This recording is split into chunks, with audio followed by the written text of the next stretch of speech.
filósofo ignorante no es una persona. Aún así, sin tener carne de socio, es hincha de un equipo de fútbol. No es una persona, pero te hace una invitación. ¿No es lindo que te inviten a algo? Ah, decís que depende de a qué te estemos invitando, que no es un detalle menor. Te invita a Gramsci, que decía, de cierto modo, todos somos filósofos. Y también decía que podemos dar un segundo paso hacia una filosofía crítica. Te invita a Sócrates, que no sabía nada, pero sabía que no sabía. Te invita a Merlí, una serie de TV que no es sobre filosofía, pero te invita igual. Jo explico la realitat tal com la veig.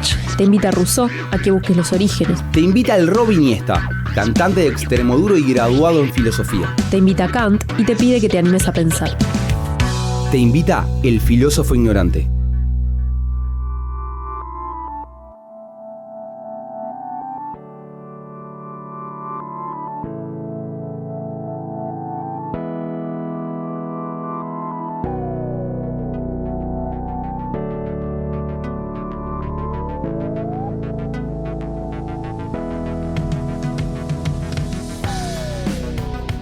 Buenas noches.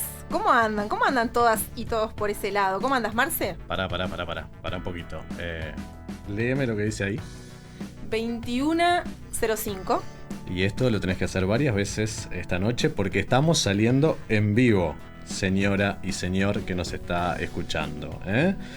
En directo, desde los estudios de Uniradio 107.7 FM, El Filósofo Ignorante a vivo. ¡Qué emoción la radio en vivo! La radio en vivo tiene algo, lo hablábamos antes de empezar este programa, tiene algo muy emocionante, no solo porque está sucediendo en este instante y lo vamos a vivir junto a ustedes que están del otro lado, sino que además nos acabamos de enterar, primero que nos mudamos al cuarto grande de la casa de Uniradio, que eso es también una emoción. Tenemos varias novedades para compartir en la noche. Vamos a dar vuelta a esas cartas ya, Marce, porque me parece que vale la pena. Dale. Una es que sumamos a Florencia Sanguinetti a nuestro equipo, que está hoy operando este programa. Así que tenemos integrantes nuevos en esta noche.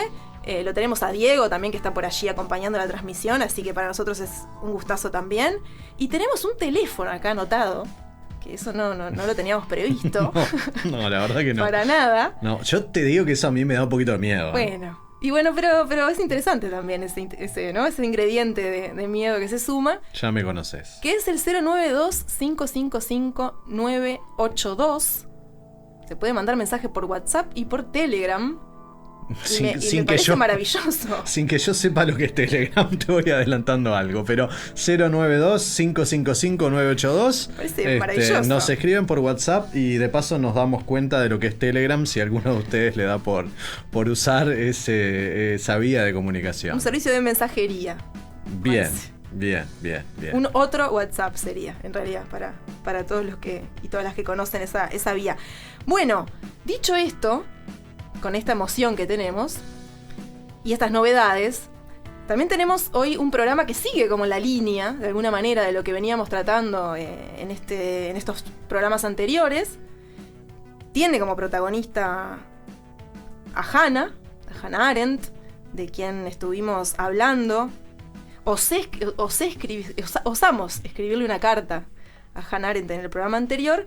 Y entonces, ¿cómo nos pareció que era muy interesante, también enganchado, Marce, con los programas anteriores, donde nos pusimos, no sé si como objetivo, pero sí como un interés común, difundir la palabra y el pensamiento de filósofas mujeres? Ahí la tenemos entonces a Hannah como protagonista en esta noche, y también otras mujeres que nos visitarán. También. Digamos que estamos con el lema "No te gusta la sopa, 2 platos".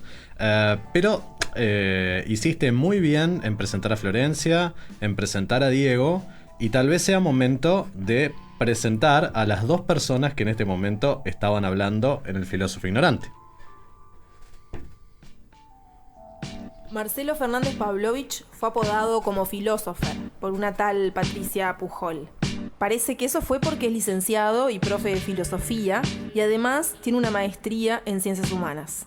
Es hincha del dulce de leche, pero casi no lo puede ir a ver por razones de salud. Así que siempre que puede, va a ver a Bellavista, de quien es hincha de corazón, porque la razón y lo ideológico le hacen seguir al San Pauli, los piratas del Elba, más allá de toda distancia. Patricia Pujol Echeverría le pone voz a El filósofo ignorante, desterrando esa O y apuntando a la E. Aguantando la discusión y dándole la espalda a la Real Academia Española sobre el uso de la misma, es licenciada en Ciencias de la Comunicación y magíster en Periodismo y Medios de Comunicación. También se la ha visto hinchando por el Club Atlético Progreso desde niña, escribiendo libros y ahora también cuentos. Ahí viene, haciendo pila de ruido y no se sabe bien cuánto hay de nueces.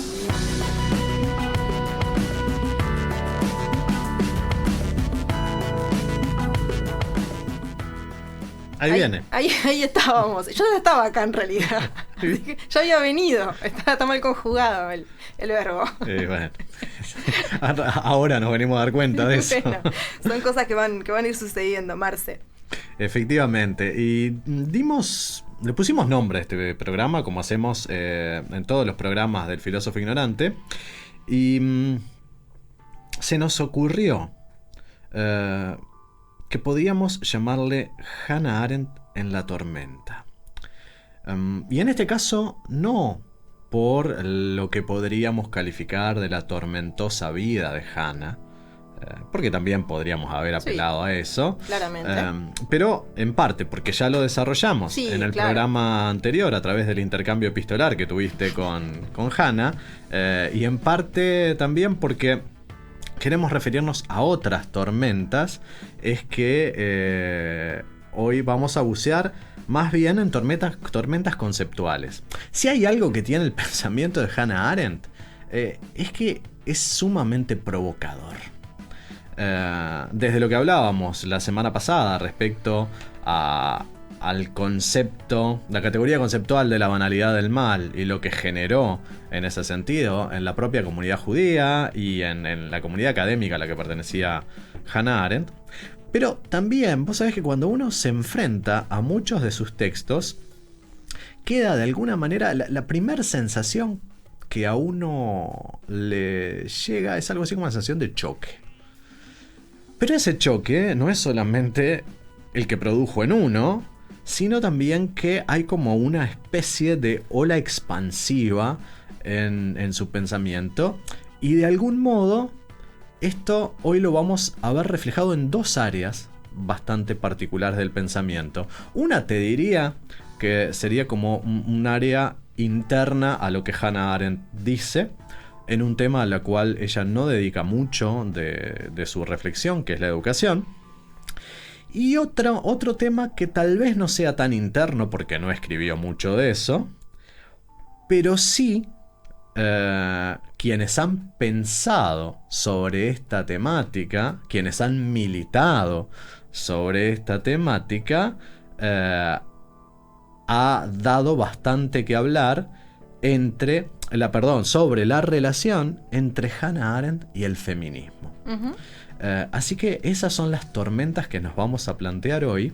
Y como a veces tenemos suerte de contar con invitadas e invitados en este programa, hoy es uno de esos días. Hoy es uno de esos días. Antes de en realidad que se presente nuestra invitada, porque también es lógica de este programa que los invitados se convoquen a sí mismos de algún modo y se presenten ante nuestra audiencia. Te quería decir algo sobre lo tormentoso o lo provocador de Hannah, que pensaba si podríamos separar de algún modo lo provocador de lo polemista, ¿no? Algo tal vez que va con cuestiones que nos interesan sobre el pensamiento.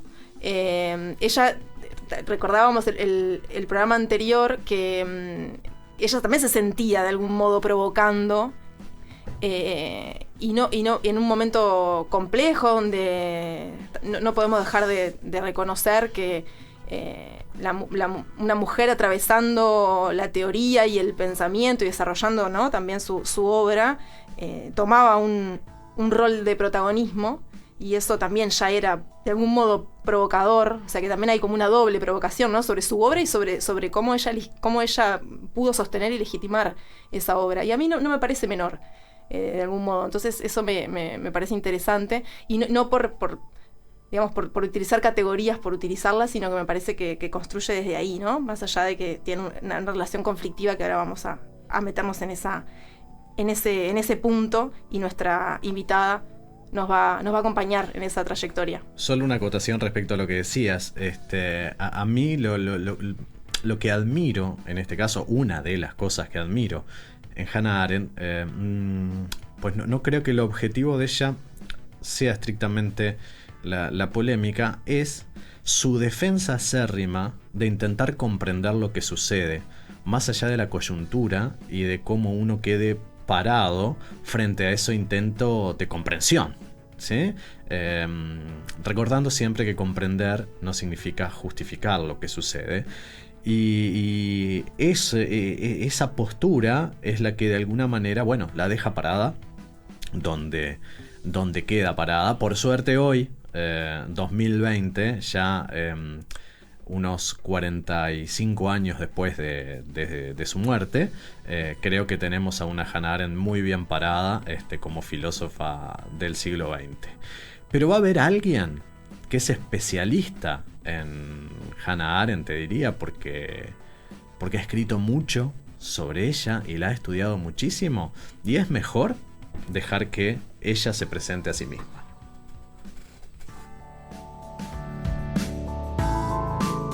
Bueno, mi nombre es Anabela Di Pego, soy docente e investigadora en filosofía, con especial interés en la filosofía contemporánea. Nací en Santa Rosa, La Pampa, bien en el centro de Argentina, pero vivo ya hace más de 20 años en la ciudad de La Plata, cerquita de Buenos Aires. Y ahí llevo a cabo mis actividades docentes y de investigación. Formo parte de la colectiva de filósofas feministas de la Universidad Nacional de La Plata, y venimos en ese contexto haciendo una tarea de visibilización de las mujeres filósofas dentro del canon filosófico, y también de visibilización de las investigaciones y actividades de las mujeres en el ámbito académico nuestro, y de lucha también contra las violencias enquistadas en base al género en el ámbito universitario. Y bueno, me gusta mucho viajar, y en ese marco he encontrado ocasión de conjugar mi interés filosófico y los viajes, y he realizado estancias de investigación en Berlín y en Barcelona.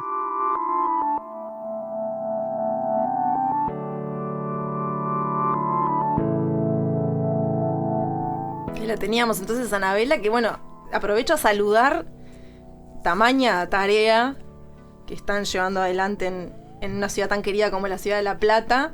Me parece una tarea por demás maravillosa, tener claro un horizonte donde la difusión del pensamiento de mujeres sea un título, digamos, para llevar adelante una bandera en la que apoyarse. Me parece, en principio ya me sumé, digamos. Así que saludos a esa iniciativa. Y bueno, Marce, ¿cómo la conociste vos, Anabela? Te voy a contar, pero antes te voy a decir algo que ella no dice. Ajá. Pero que tal vez no sea importante, pero refleja un poco todo lo que ella conoce de Arendt. La tesis de maestría y también la tesis de doctorado de Anabela Di Pego, que es doctora en filosofía, son sobre Hannah Arendt. Y ha hecho también estancias postdoctorales al respecto. Cosa que envidiamos profundamente, sobre todo cuando nos contó que se fue a investigar a Berlín y a otros lugares, porque bueno, también somos de esos que nos gusta mover la cola por allí. Y el cómo la conocí tiene que ver con eso de mover la cola. Vos sabés que una vez me llega un afiche sobre unas jornadas Hannah Arendt que había en La Plata. Y había no había un correo electrónico o algo a dónde escribir, a ver, porque yo quería ver de qué era la cosa. Entonces le escribí a uno de los amigos que tenemos en La Plata, al amigo Juan. Le digo, che, Juan, a ver, ¿cómo es esto de estas jornadas de Qué Hannah mal hecho Arendt? el afiche, Juan. Tiene que tener la dirección a dónde dirigirse. Bueno, pero vos sabés que no estaba mal hecho. Eso pensamos qué lo curioso. mismo, Pati. Sí. Eso y bueno, mismo, así nos va, mira. Eso mismo pensé yo. Yo me dijo, vos sabés que atrás de eso está Anabela, y capaz que me la cruzo y le aviso. Y vos sabés que Juan se cruzó efectivamente con Anabela, y me dijo que le avisó y le pasó mi correo electrónico. Y Anabela me escribió, es decir, tuvo de alguna manera la cordialidad de escribirle a alguien que no conocía. Y me comentó que no era una actividad abierta. Ah, claro. Sino que era una actividad cerrada. Pero que si yo estaba desarrollando algún tipo de investigación o tesis sobre Hannah Arendt, que bueno, que me abría las puertas para ello. Yo allí le expliqué que en realidad no estaba desarrollando una tesis sobre Hannah Arendt, que mi tesis de doctorado tenía y sigue teniendo que ver con el republicanismo, y había hecho algún trabajo sobre Hannah Arendt en mi tesis de maestría, y tenía algún tipo de conexión. Y ella replicó que bueno, que igual me daba la bienvenida y que podía participar, y luego la conocí personalmente en esas jornadas sobre Hannah Arendt, y realmente me encontré no solo con la cordialidad de Anabela, sino con la cordialidad sobre todo de una cantidad de mujeres filósofas reunidas en torno a la figura de Arendt. También había filósofos hombres, también cordiales, pero realmente fue un ámbito muy lindo donde conocerla, y un ámbito muy lindo para discutir sobre la filosofía de Arendt. Y es también un gusto tenerla aquí. No la tenemos al lado estrictamente, pero más o menos para discutir sobre Hannah Arendt. Y lo que le planteamos en la discusión, Patti, tenía que ver con esta relación tormentosa y compleja de Arendt con el feminismo, si se quiere. Ahora, antes de ir a lo que piensa Anabela sobre eso, te voy a invitar a escuchar a la propia Hannah Arendt. Porque viste que nosotros rescatamos siempre las voces de las filósofas en directo para que hablen. Le ponemos el micrófono del filósofo ignorante para que nos digan unas palabras. Y esto es lo que nos dice Hannah Arendt en la primer cita de esta noche. Me temo que tengo que empezar protestando. Yo no pertenezco al círculo de los filósofos. Mi profesión, si puede hablarse de algo así, es la teoría política. No me siento en modo alguno una filósofa, ni creo tampoco haber sido admitida en el círculo de los filósofos, como usted tan amablemente supone. Pero, por hablar de la otra cuestión que usted planteaba en la presentación, decía usted que la filosofía se suele considerar por estos pagos una ocupación masculina. No tiene por qué seguir siéndolo. Es perfectamente posible que una mujer llegue a ser filósofa. Hannah Arendt. Respuesta a Günter Gauss en entrevista para la televisión alemana realizada el 28 de octubre de 1964.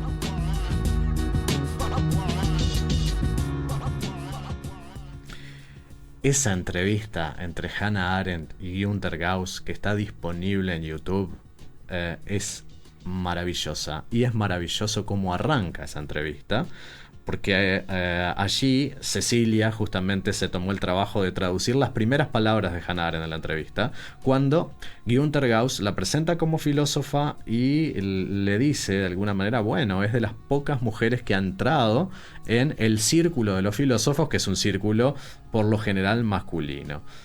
Y ya Hannah dice, bueno, no, mire. Tampoco, dice ella. Ahí va. Sí. No, la verdad que no. Que yo no soy filósofa. Que esto tiene que ver un poco con lo que hablamos el programa pasado, de esa tensión que ella tiene entre la vida contemplativa y la vida activa, y cree que la filosofía de algún modo, en algún momento, ha obturado la visión sobre la acción y sobre la vida política específicamente. Pero bueno, en un momento dice esta cuestión de que, bueno, es momento ya de que la mujer entre en el círculo de los filósofos.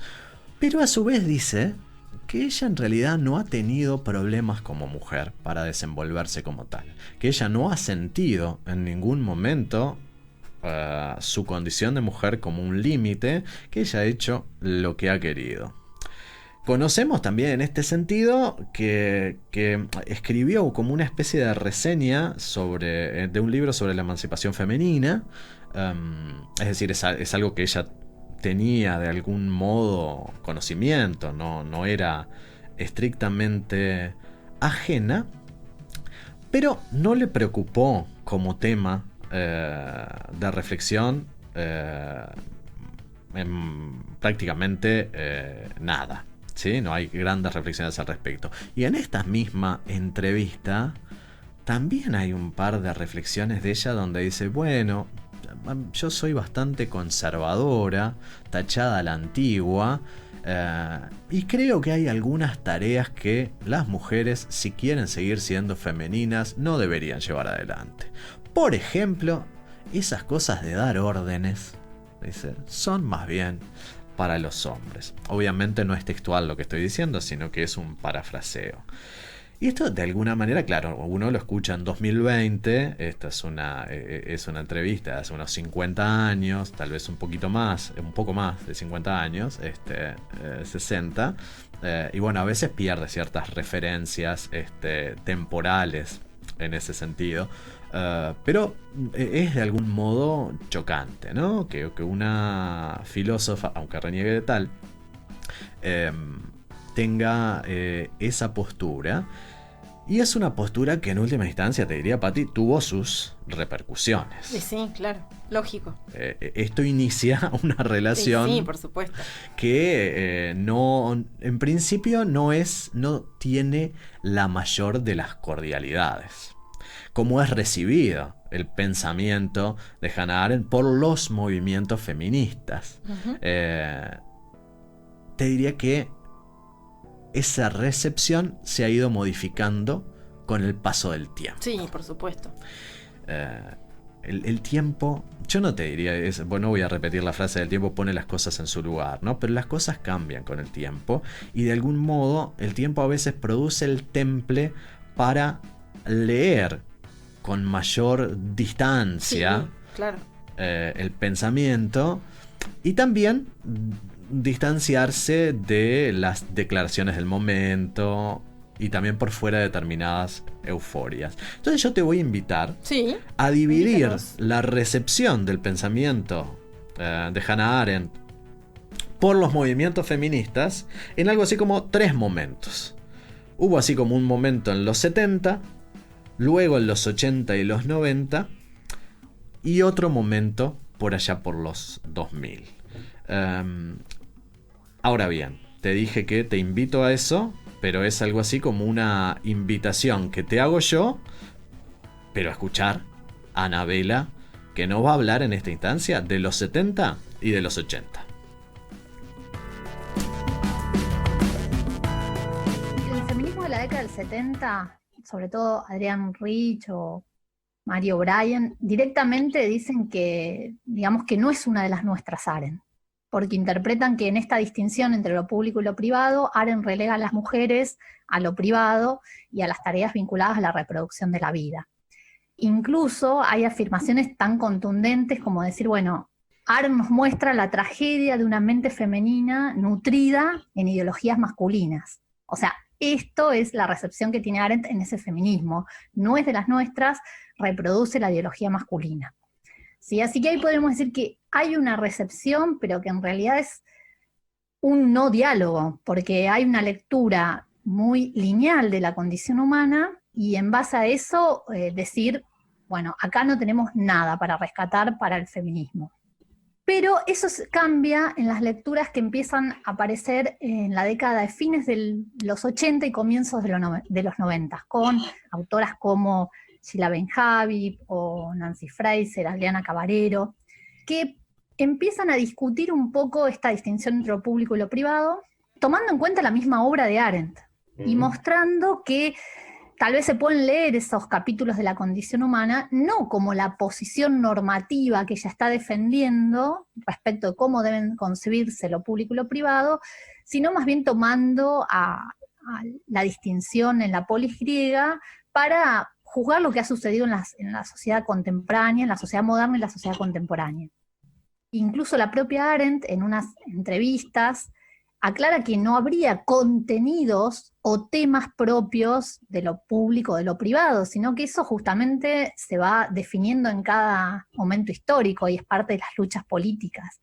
Entonces, en base a esas consideraciones, empiezan a pensar esta distinción, no en términos sustantivos, sino más bien procedimentales. Que lo que está haciendo referencia Arendt es que en lo público se abordan determinados temas que sean de interés para quienes estén implicados, y se abordan a través del diálogo, contemplando las distintas posiciones y fundamentalmente excluyendo la violencia, ¿no? Entonces, a partir de estas lecturas, encontramos como usos de Arendt y una concepción de la política en Arendt que es muy potente para las feministas, tanto en la crítica de la sociedad contemporánea, como también para pensar formas en que puede sobrevivir lo político.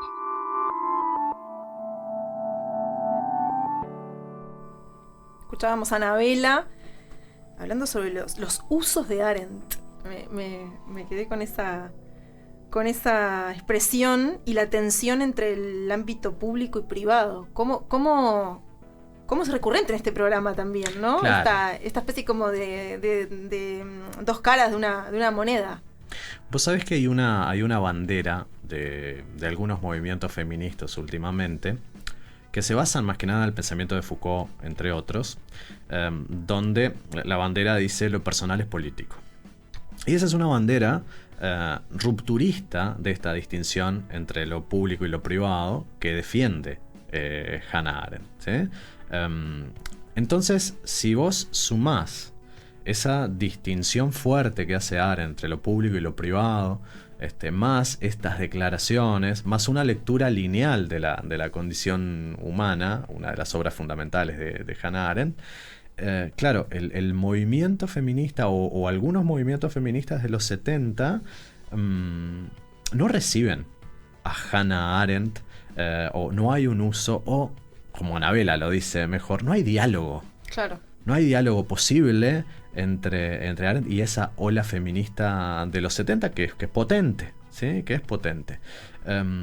Pero bueno, esto cambia en los 80 y en los 90 con autoras como Sheila Ben-Habib, porque, claro, hay de algún modo otro modo de leer a Hannah Arendt, no tan lineal, y ya no pensando en lo público y lo privado como espacios estancos o como espacios esencialistas.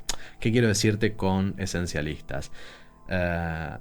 No hay una lectura de Arendt como defensora de que el ámbito privado siempre sea esto y lo otro, y en tanto lo público es esto, aquello y lo demás allá. Es decir, no hay temas estrictamente privados y temas estrictamente públicos, sino que aquí hay una visión procedimental. ¿Qué quiere decir esto? Que lo público y lo privado se construyen social, cultural e históricamente. A mí me parece que eso es muy interesante, porque los espacios públicos de los griegos no son los mismos espacios públicos que tenemos en nuestra posmodernidad o modernidad tardía, ciertamente. Y tampoco lo es el ámbito de lo privado. Por darte un ejemplo, ¿sí? Hannah Arendt me parece que pone el ojo de un modo muy hábil cuando habla de la glorificación de lo privado en las sociedades modernas. ¿Qué es la glorificación de lo privado? Es que nos hemos retirado tanto, Patti, del mundo público hacia lo privado, y lo privado no es estrictamente el hogar o lo que está detrás de nuestras cuatro paredes, aunque sí, pero lo privado tiene que ver con las metas individuales, claro, personales, ¿sí? Lo que no trasciende. Es más, te diría, esto lo vamos a ver más con educación, va a haber un área que ella va a llamar la esfera social, que es una esfera que ni es completamente privada y tampoco pertenece al mundo público. Eso lo voy a retomar, pero bueno, ¿qué quiero decir? Cuando vos vas a un cumpleaños, como dijiste hace un rato, que había sido a un sótano donde había unas mesas en tu conversación con Diego fuera del aire, o cuando nos juntamos a ver un partido de fútbol, bueno, allí no hay mundo público. Allí podemos estar en una esfera social que compartimos con los otros. Es más, el trabajo en sí mismo no es privado, no es de carga y privado, pero tampoco es el mundo público, sino que tiene que ver con lo social. Y esto se construye y reconstruye históricamente, va cambiando, va variando, y las identidades son algo que no es esencialista ni natural, sino que se va modificando con el paso del tiempo. La identidad de mujer no es la misma hoy que lo que era, ni probablemente lo que será. Y esto es lo que permite otro uso, para retomar con lo que vos volvías. Sí, la expresión de novela. Otro uso y otra apropiación del pensamiento de Hannah Arendt, y permite un diálogo recuperando las categorías de pensamiento político de Hannah Arendt. Pero aún en los 80 y en los 90 la tormenta no había terminado del todo, te diría.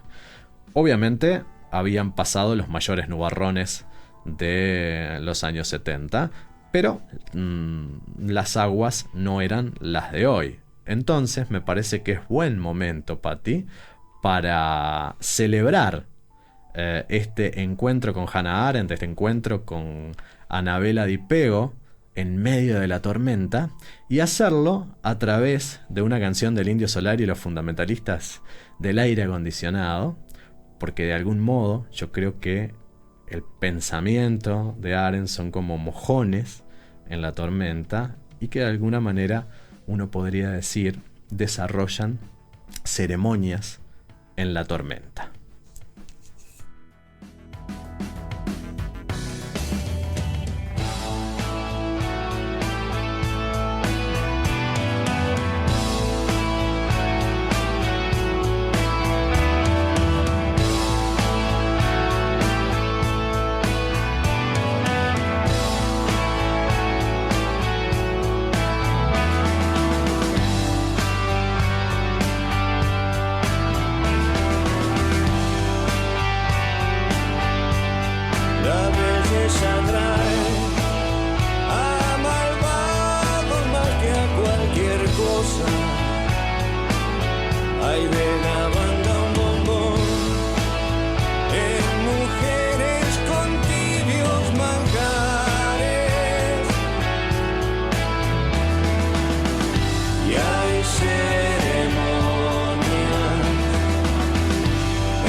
Que quita los dolores.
filósofo ignorante no es una persona. Aún así es hincha de un equipo de fútbol, por elección y por cuestiones ideológicas. El filósofo ignorante.